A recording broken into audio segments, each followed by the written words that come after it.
Hey y'all, it's your girl Justin Marie and welcome back to my channel. If you guys are new, welcome.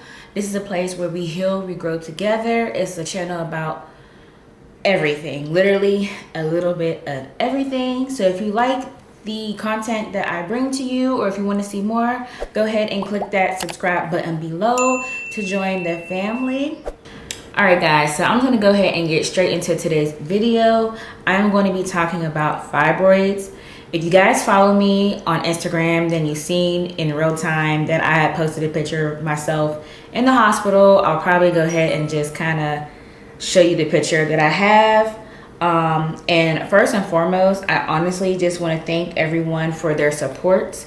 Sorry, I have my phone on here. I have notes on here that I'm going to be kind of reading off. So please, excuse that. But I am so appreciative of the support that you guys have been giving me. You know, nice regards, healing journey, just the whole nine. I really truly appreciate it. Of course, some of y'all that actually shared y'all story with me, thank you. Some of you guys are worried about having surgery and what have you. So I am going to be doing a series of just my journey with having fibroids. This video is going to be particularly about how I found out what are fibroids and what led me to get surgery. So I am post-surgery. My surgery was April 22nd. It is April 27th. So I am 5 days post-op. It's a good moment right now. So I took my medicine. I'm like, all right, let me hurry up and just record this video. So fibroids. A lot of people may have heard the term but don't really know what a fibroid is. So for those that may not know or just kind of want to, figure out what my version of it is, a fibroid is a non-cancerous tumor that grows on either the inside or the outside of a woman's uterus. A lot of people can go without even knowing they have fibroids, but fibroids can definitely go unnoticed, and then fibroids can also wreck someone's life too. There's a broad spectrum of how fibroids affect a woman's life. So for me, and also I'm going to be showing diagrams and everything so that way you can kind of see there are different fibroids. They do come in different shapes and sizes. So I think the smallest one is 1 centimeter. So it might be a grape, and then the largest one could be a cantaloupe. I think one a watermelon size. It's crazy to think that you can carry something in your body that big, and it's not a baby. So I'm going to tell you guys about the time on how I found out when I had fibroids. Back in 2020, so we were in the pandemic, I would say closer to the end of 2020, I started noticing that my periods started changing. I was very tired, very fatigued, and I noticed that I started bleeding more. Now, at that time, during COVID, I was in the gym and everything heavy, so I was losing weight. And to my knowledge, and just things that I have, researched, that it is good for you to be exercising when you do have, fibroids, because it can shrink them. If you eat healthy, they can shrink, and it kind of makes living with them a lot better. However, I was just very uncomfortable. And so October 2020, I'm like, wow, this cycle was just different. But with my cycles, I feel my cycles kind of been kind of off and on, heavy and then not heavy, heavy then not heavy. I have also been on birth control and what have you. And I would have a heavy day, so I really didn't think nothing of it. I'm just let me just keep track of it. So I noticed I'm bleeding through tampons, the ultra. I had the ultra tampons. I think that's the highest absorbency. And I never had to use no Ultra tampon. I might use like, you know, Super Plus or what have you, but every hour I was soaking through those and a overnight pad, so I knew something was wrong. So I'm like, okay, I know my doctor, and also I kind of have a nursing background. Like, they always want to see proof and keep track. So October, November, December of 2020 comes around, and I'm like, yeah, no. So I had wrote my doctor, shout out to Dr. Hartman at Jefferson Hospital, by the way, in Pittsburgh. But anyway, I had just told her like, hey, I'm experiencing a lot of heavy bleeding. I noticed that I would wear a Ultra tampon, and I would have to change it every hour. Sometimes, you know, like at night it would be worse. Cramps were really bad. And I'm just like, what the heck is going on?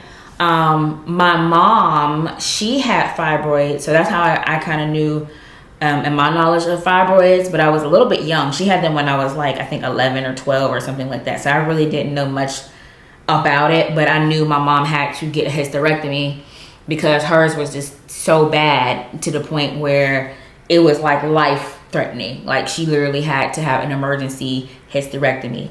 That's scary. You know what I mean? Like, that's very, very, very, very scary. So I told, you know, I basically, like, she knew about that. She's like, you know what, come in and we can kind of discuss like what's going on. So I had my appointment. I don't remember when, but I know it was like not too long after I sent her the information about, you know, me and just like what my symptoms and everything was. Now, January of 2021 is when I had my appointment, and I had an ultrasound, and that's when she, you know, kind of looked and she said, oh, you have a fibroid, and your fibroid is sitting on top of your uterus. So she's like, think of the uterus being like an ice cream cone, like shaped like this, and then yours is kind of like on top. So that's what's causing you discomfort and bleeding and everything else like that. But yours is like on the outside of the uterus and not on the inside. And at that time, I can't remember how big it was. I think it was like 2 centimeters, so it wasn't really that big. But she was just like, if you want, we can schedule you for surgery. And she was telling me my options, and we can go from there. However, at that time, I was transitioning, not transitioning, but I was actually getting ready and preparing to move to Charlotte, because I had to be in Charlotte by May of 2021.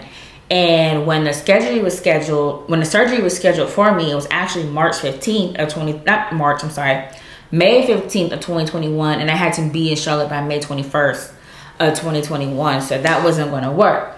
So Dr. Hartman was just like, well, you know, what you can do is, you know, I'll send your medical records to your new OBGYN, and then you can go ahead and talk to them and then see about having surgery, you know, whenever you get down there. In the meantime, you can go ahead and put you on a birth control pill to kind of alleviate the symptoms that you were having.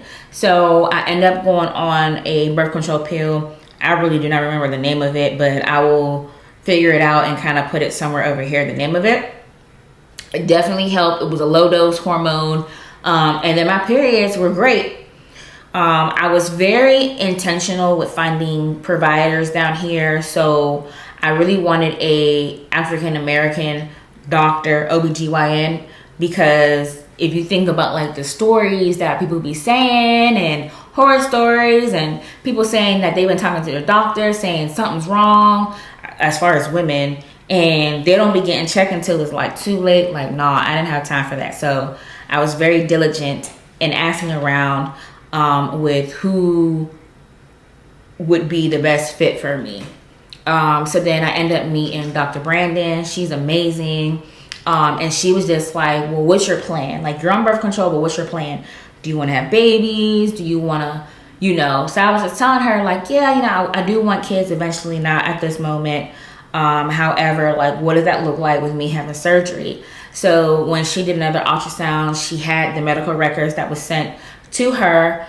She was just like, oh, I mean, it's very, very small. And if you're not having any issues or anything and you're on birth control, it's up to you. And I was just like, I mean, I don't have no issues. now, because honestly, the birth control alleviated everything. Like, so the bleeding, the cramps and everything, like I was good. And then I didn't have no like effects or anything like that being on birth control. So I was just like, you know, like, I'm good. I'm good or whatever. So then fast forward to January 2022. Yes, fast forward to January 2022, I started bleeding a little bit heavier again. I'm like, what the heck is going on? Like, you know, maybe it's my fibroid. So I end up, you know, going to Dr. Brandon. She does, well, I get an ultrasound, and then the ultrasound, she was a nurse. I don't know if she was a nurse or an ultrasound tech, but I didn't like the way she was looking. Like, she was just looking like, and I kind of knew, like, is everything okay? Like, and she asked me, she's like, were you pregnant recently? I said no. She was just like, okay. And then I just looked at her, you know, like I looked at her and I'm like, what the heck is going on? Like, that started to scare me, because I'm just like, lady, like, why aren't you telling me anything else? She's like, I'm gonna let Dr. Brandon talk to you and everything else like that. And I'm like, whatever. I see Dr. Brandon, and then she tells me, you know, we found a, like, your fibroid is fine. However, we did find a mass in your uterus, and we need to take this out just to make sure that it's not cancer. So I was just like, huh? Like, I was just like, what? She said, now, polyps can also, you know, develop in, like, your uterus and stuff like that. They're very common. And she was just like, I do feel like it may be polyps, but I just want to make sure that this isn't like a cancerous like tumor or whatever the case may be.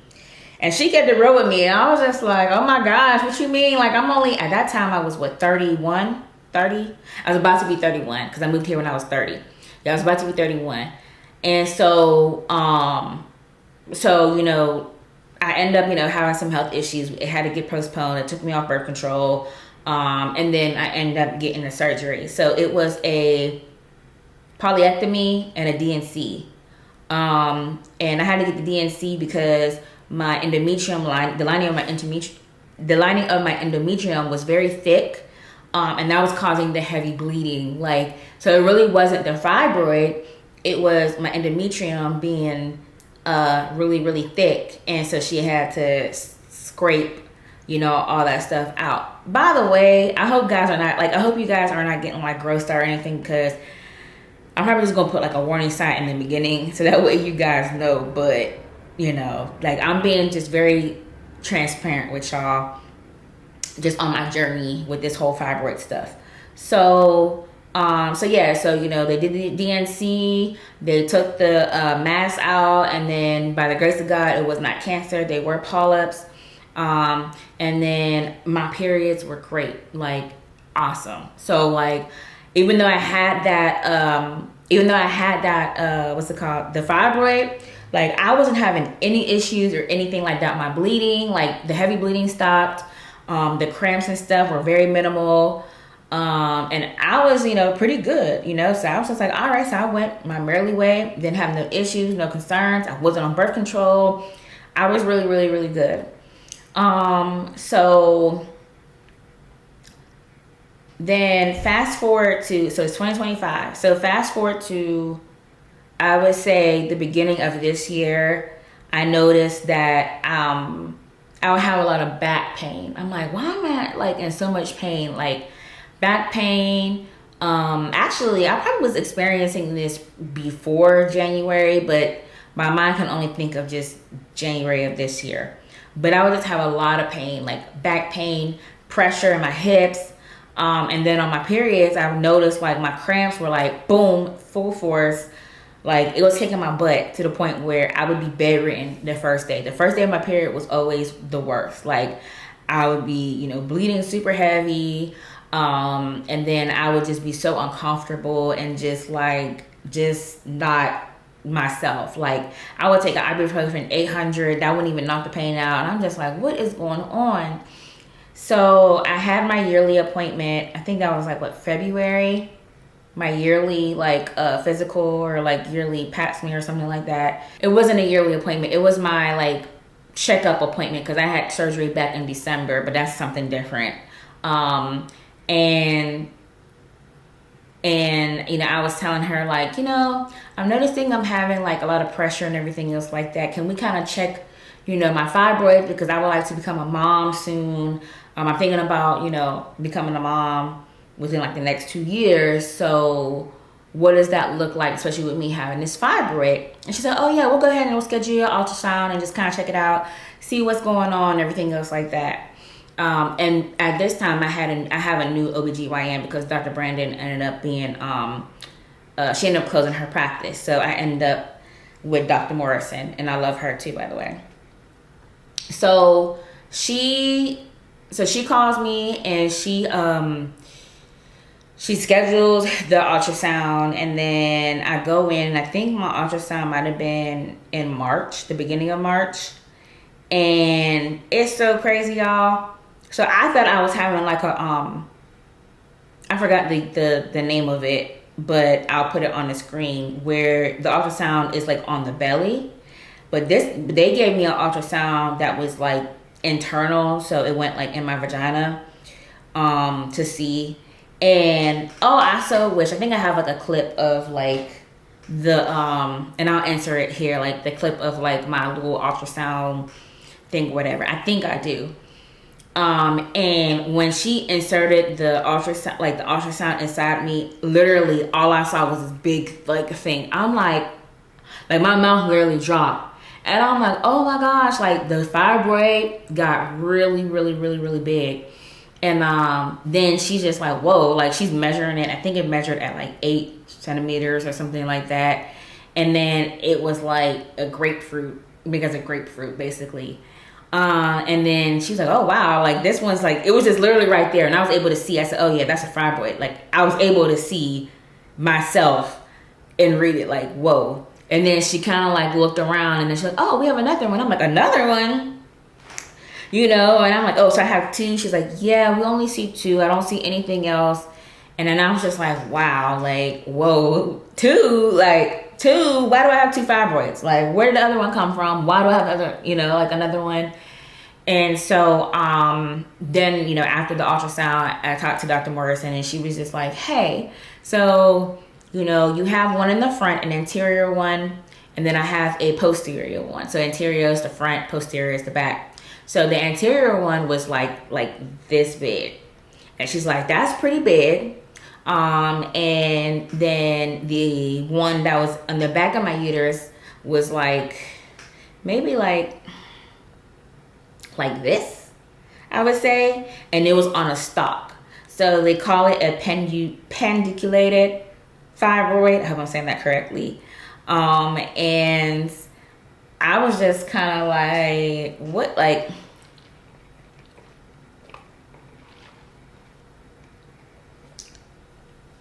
how did I form a second one? And she was just like, well, you've had this first one, you know, for a while. It's been, 4 or 5 years. And the uterus, you know, you're more susceptible because you already have fibroids to get, you know, like to get more. And also, you know, they come from just, they really don't know how they're formed, but it is common in the Black community, Black African American women. Other races can get it, but it's very, very prominent in the African American society, which is real crazy. And it can be genetically. So my mom had them, so now, you know, I have them. And so I, you know, was kind of concerned, because I'm just like, well, I'm about to be 34. I don't have no children. I want kids. Like, what does it look like, you know, as far as just my mommyhood journey? And she was just like, if you're having pain and stuff, we're going to need to like remove those. She did tell me that whenever they do get removed, where they are, they won't grow back again. So they won't grow back again in that particular place. There is a possibility that whenever you do get them taken out, they can grow back, but they're going to grow back in a different, you know, place. The good thing with mine is mine's were on the outside, so she kind of told me to think about like Mickey Mouse ears or whatever with the pendiculated ones. So if they're twisting, they're hitting nerves, they're hitting against stuff that it shouldn't be hitting against. That's why I was in a lot of pain. And she was just like, you know, it's up to you. You can do a myomectomy. There's different procedures. She kind of gave me my options, and I was just like, yeah, you know, I was nervous, of course, but then I was just like, nah, like, I just get rid of them.